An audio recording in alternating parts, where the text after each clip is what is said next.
Oke, sekarang kita buktikan. Mudah-mudahan kompresor ini kembali normal lagi. Oke, sekarang kita coba bro, dihidupkan bro. Ini sudah jalan. Di sini ampernya 1,3. Tadi 1,4, 1,3.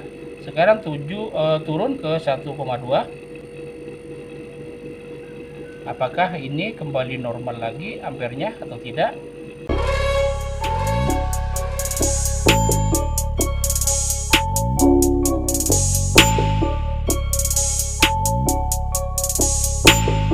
Assalamualaikum warahmatullahi wabarakatuh. Jumpa lagi dengan Teknisi Kampung, Sutar Bayi dan Sutar Petar.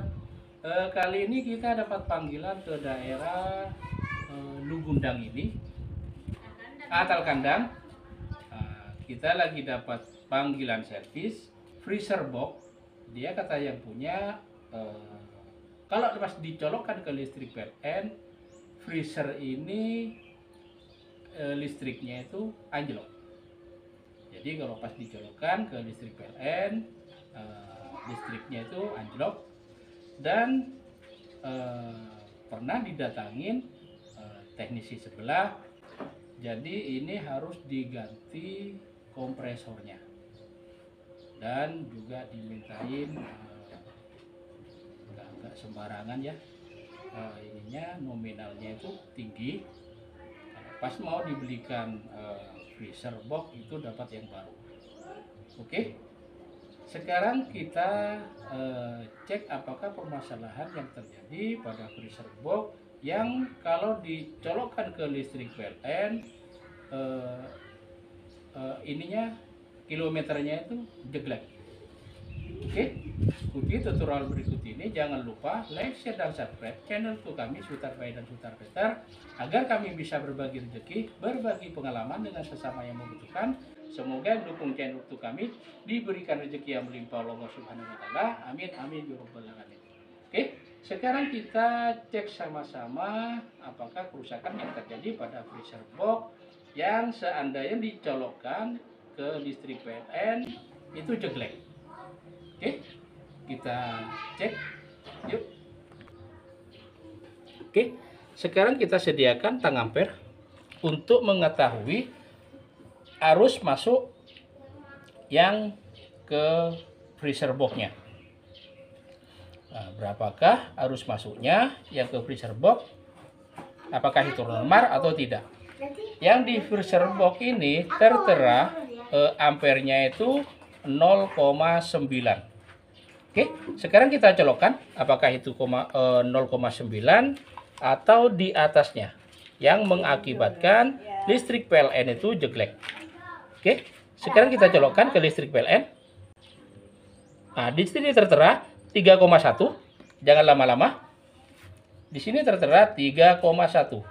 Jadi ampernya itu sangat tinggi sekali, sedangkan yang dibutuhkan freezer box itu hanya 0,9. Oke, sekarang kita langkah selanjutnya kita cek bagian PTC-nya. Oke, setelah kita buka ini tutup PTC-nya, kita buka. Sekarang kita cek bagian PTC-nya. Nah, ini yang dinamakan overload dan ini PTC. Di sini terkelupas ya. Nih, terkelupas. Nanti kita isolasi. Nah, ini dia. Oke, sekarang kita cek masing-masing apakah kerusakan di bagian PTC atau di bagian overloadnya.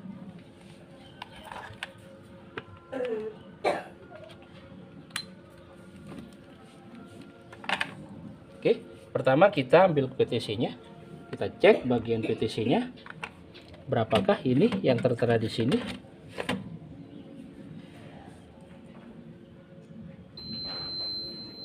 Nah, ini di sini tertera 1,1, 1,0 masih normal. Dan di sini kita cek bagian PTC-nya. Yang tadi overload, sekarang bagian PTC-nya. Di sini tertera berapa, Bro? 14,0 masih normal.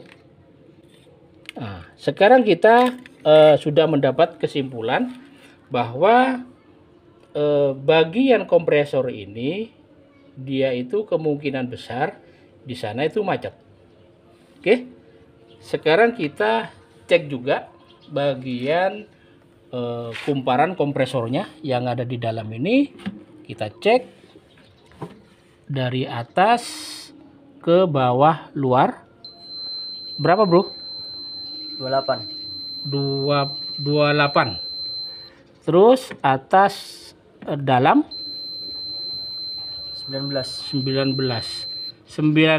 tambah 28 47.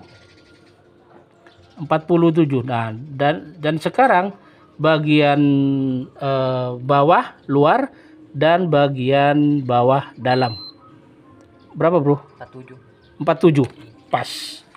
Berarti kumparan yang di sana itu masih normal, yang di dalam itu masih normal.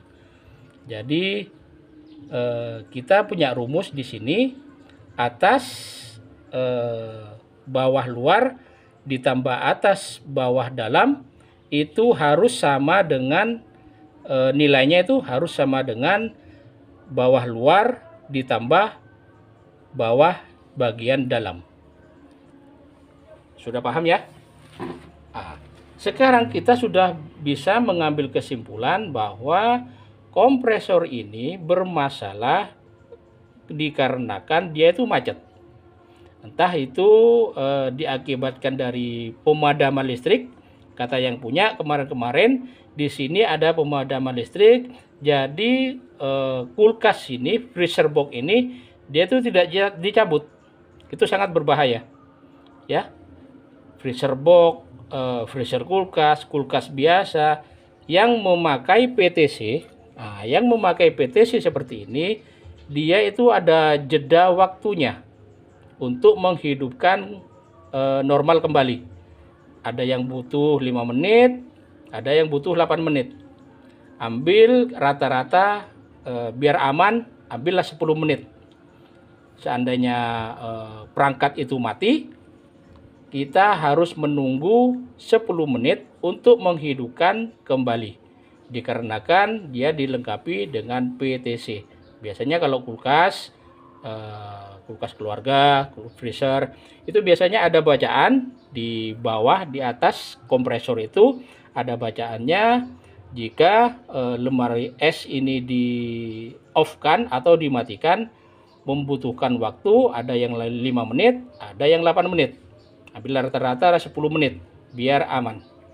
Oke, karena dia dilengkapi dengan PTC seperti ini.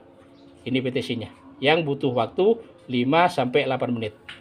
Oke, sekarang sudah kita mendapat kesimpulan bahwa kompresor ini macet. Bukan rusak, tetapi macet. Oke, tidak seperti yang disangkakan teknisi sebelah. Oke, gimana caranya memperbaiki kompresor yang macet seperti ini?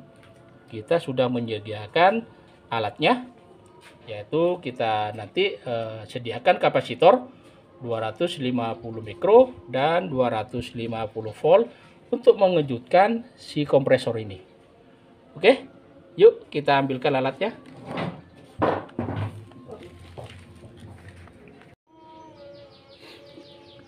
Oke, sekarang sudah kita dapatkan alatnya. Yang pertama ini kapasitor 250 volt 250 mikro yang kita buat seperti ini. Kita kasih kabel, yang satunya seperti ini kita ambil dari bekas depros untuk kulkas, dan satunya tanpa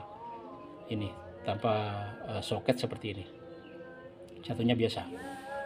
Dan yang kedua, alat yang kita gunakan adalah stop kontak yang seperti ini, yang ada on off-nya untuk memudahkan kita mematikan atau menghidupkan si kompresor itu.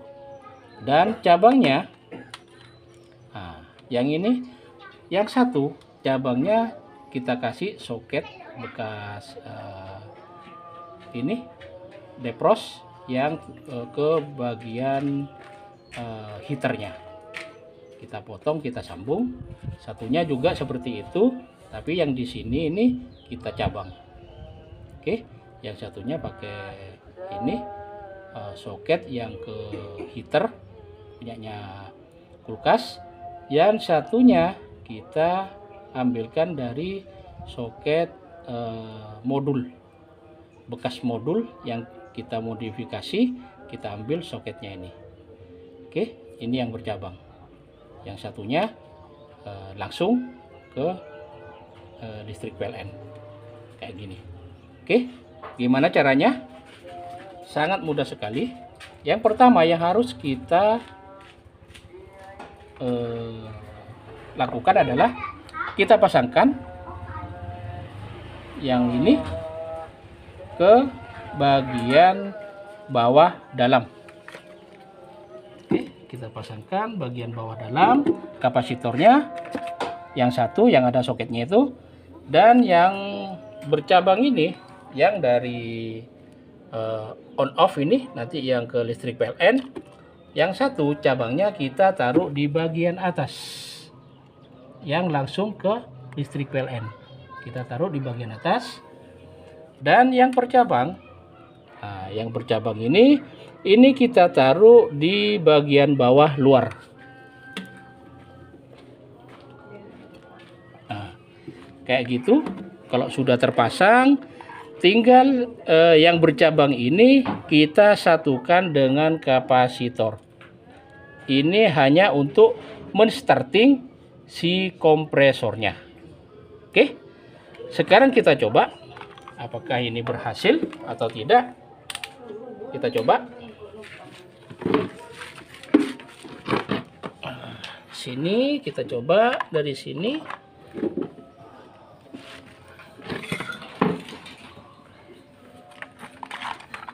Dapat.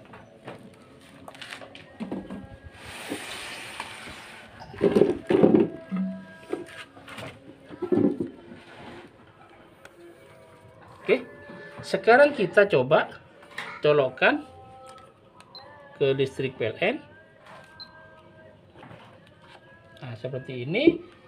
Di sini nanti seandainya ini ditekan, nah, di sini nih yang bercabang yang dari kapasitor untuk menstarting ini nanti dicabut ya, dicabut seperti ini ya. Ini hanya untuk menstarting aja. Oke, sekarang kita buktikan. Mudah-mudahan kompresor ini kembali normal lagi. Oke, sekarang kita coba bro, dihidupkan bro.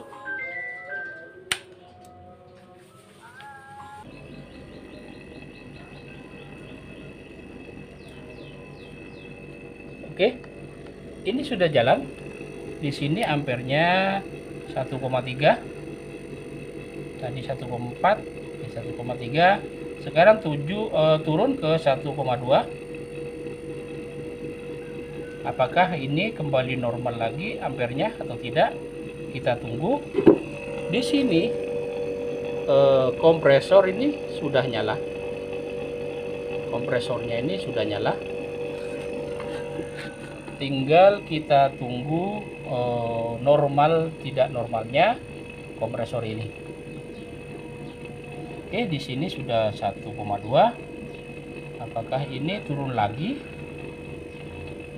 ke 0,9 nanti? Nah, ini dia itu turun lagi ke 1,1. Nah, itu turun lagi dia ke 1,1 dan nanti mencapai normalnya di 0,9. Ampernya ini sama dengan yang di kulkas 2 pintu. Ini dia sudah jalan.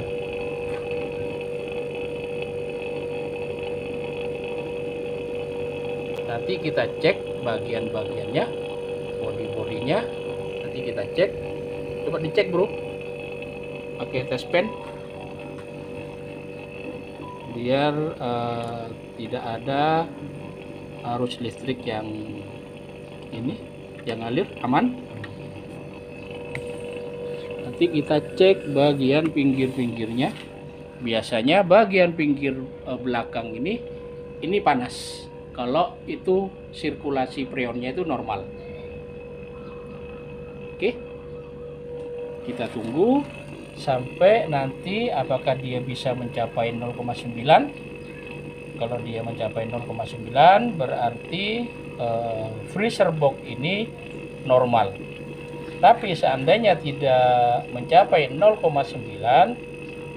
berarti kita harus mengakalinya lagi dengan memberikan kapasitor running di bagian pin bawah dalam dan bawah luar.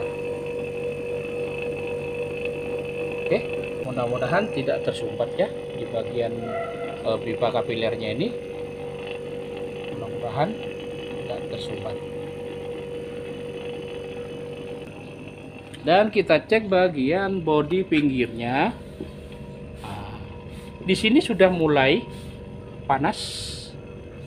Sebelah sini sudah mulai panas. Berarti seandainya di bagian belakang ini dia tuh mulai panas, berarti sirkulasi freonnya itu lancar. Ini sudah panas di sini. Panasnya sudah ngebul ya. Dan kita cek bagian depannya juga. Bagian depan masih belum ada. Di sini, ini bagian samping dia panasnya. Berarti ini kondensornya itu ada di bagian samping ini. Oke, kita tunggu. Sekarang ampernya 1,2. Yang tadi 1,1, sekarang 1,2, 1,3. Mudah-mudahan tidak naik lagi.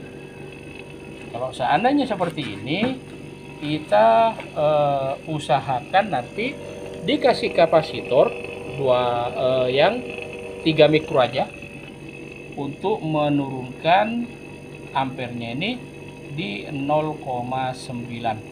Bisa kita kasih yang 3 mikro aja untuk menurunkan ampernya ke 0,9. Oke. Nah, ini kita tunggu. Nanti seandainya yang ini panas, ini belum ada panasnya sama sekali. Di sini belum ada panasnya sama sekali. Di filternya ini tidak ada panas sama sekali.